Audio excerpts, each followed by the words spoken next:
Hey there, folks. Mark from Like Minded Lunatics coming at you with your Monday music matchup Halloween edition. We're going to do all Halloween themed stuff here on Like Minded Lunatics for the entire month of October.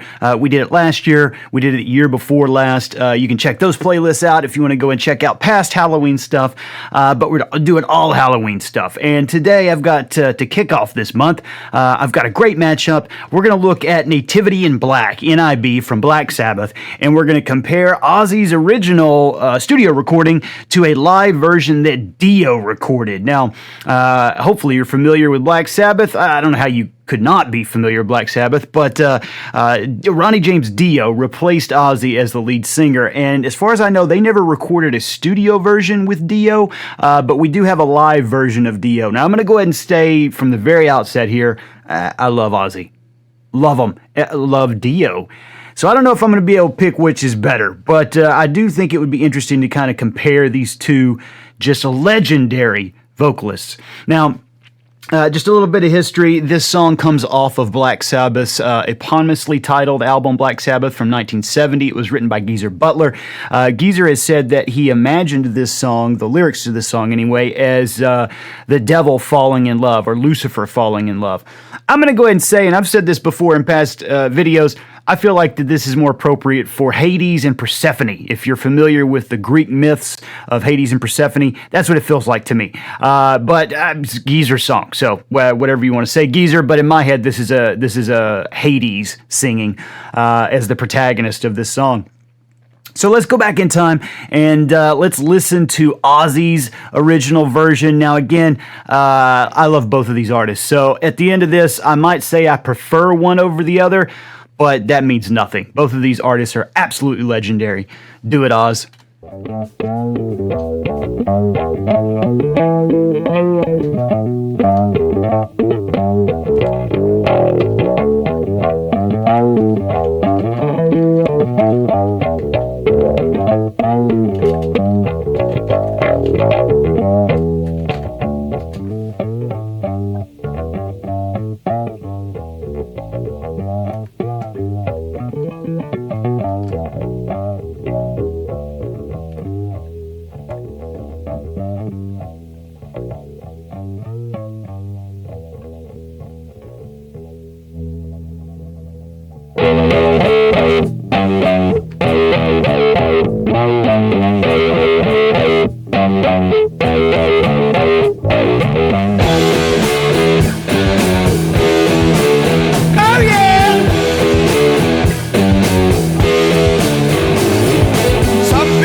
My God, what a classic song. And I've always thought it was interesting, too. You know, Black Sabbath is usually kind of pointed to as like pretty much the beginnings of what would eventually become heavy metal. You know, they're like this weird amalgamation of kind of Zeppelin, but then also sort of stoner psychedelic rock. And I just, you know, I understand how that a lot of folks point to them as being the beginnings of heavy metal, but they feel like their own thing, right? Like drawing a line from them to Anthrax and Metallica, and I mean even stuff like Judas Priest.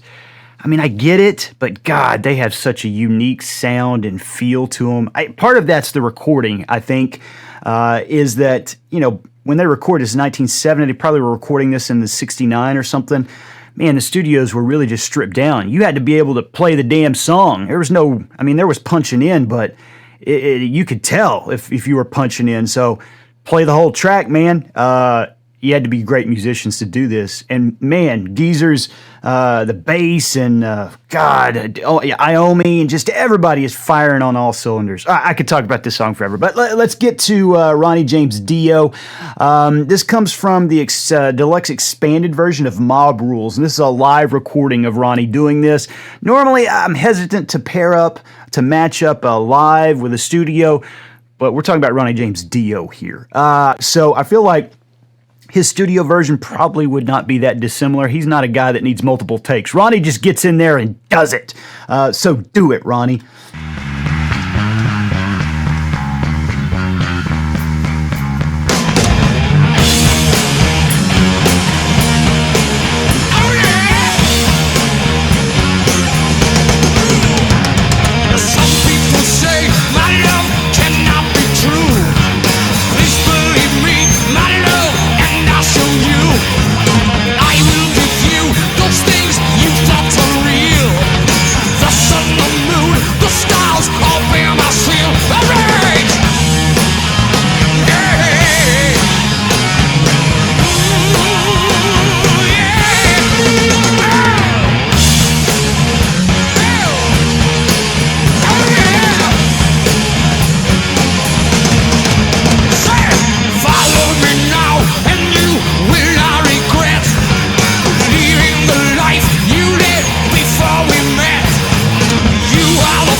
My God, that band is amazing, right? Boy, Iommi's playing is just phenomenal. And it makes sense that him and Eddie Van Halen were pretty close friends because he has such a unique way of playing. And it's, I mean, obviously some of the solos and stuff are super duper complex, but just his playing, not terribly hard, at least like the riff to this and some of that stuff, but his tone, the way that he mixes in kind of those power chords with, he's got some string bends, he's double stopping, he's got some trilling. It's gorgeous. And then, man, I think my first reaction to the difference between Ronnie James Dio and Ozzy Osbourne is this. Ozzy's version of this protagonist, and again, I'm going to say it's Hades. Ozzy's version of Hades, singing about, I'm going to say it's Persephone, singing about Persephone is a man filled with longing and melancholy. That's what it feels like to me. But Dio's version feels like a god. A god that if he is denied, shit's going to go wrong. Because of the power of his voice, right? And I'm not saying that his voice is, I am going to say his voice is probably more powerful than Ozzy's, but Ozzy has this really unique way of imbuing his lyrics with this longing and kind of sense of melancholy and almost grief. No matter what he's singing about, you feel the emotion behind it, that there's kind of a heartbreak to all of his vocals. That ain't there with Ronnie. Ronnie is ready to fight, it feels like. Like this Hades is a badass and probably has a temper on a, like a hair trigger. But boy, oh boy, such different feels from both of these amazing singers. Let's go back to Oz. Oh yeah!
My God, what a song. All right, let's go back over to Dio, and then we'll talk about them both together. Now I have you with me under my power. My love goes strong now with every hour. Look into my eyes, you see who I am. My name is Lucifer. Please take my hand. Jesus Christ. Please take my hands. Jesus Christ, his is not at all nice. Ozzy's Hades seems like a man who is filled with melancholy and a little bit of grief at what he'd lost. Boy, oh boy, Dio's is nuts, isn't he? He's like the Michael Keaton Batman. You want to get nuts? Let's get nuts.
Whoever's running the goddamn PA there should be kicked in the nuts. Why? Getting feedback on Ronnie? Come on now, come on. Who, oh God, who leveled those mics out? Forever with me till the end of time. And your love for me is just what it's got to be real. Before you know the way I'm going to feel, yeah. I'm going to feel. I just got to feel.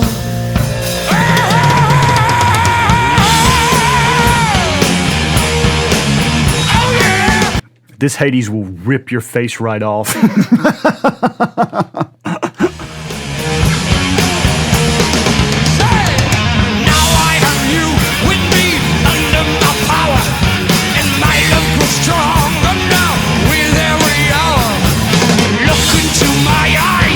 See who I am. My name is Lucifer. Please take my hand. Yeah. I don't know if that's a please that actually is asking you please. That's a command. That's please.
My goodness gracious. You know, obviously I'd heard this song many times. This is like hearing the Ozzy version is like a comfortable recliner. You know, I've heard it so much. You can just sink into it. It's got this real stony feel to it. You know, it feels like 70s stoner vibe, whereas Dio's feels like, I don't know, glass of whiskey. You know, it's not stonery at all. Like this is, this one's, Dio's is ready to fight. Man, I don't know where I'm at. I'm blown away by the differences in these two. It just blows my mind when, without changing anything other than the vocal performance, how much it changes the feel of a song. I don't know which one I prefer. I think both of these are legendary. Let me know in the comments what you think, because I would be interested to see where folks are at on this one. We've done comparisons with NIB in the past, and one of the ones that we did last year, I don't even know why I did this. We did a version where I compared Ugly Kid Joe's version, and believe it or not, that's a good version, to a version by Danzig. His is terrible. His is freaking terrible. You can go watch this over here if you want. I am convinced that Glenn did that cover so he could record his video, which I don't link to, but it's just a video with bare boobied women. I'm convinced that Glenn recorded his just so he could see boobies. I think that's the only reason he recorded it.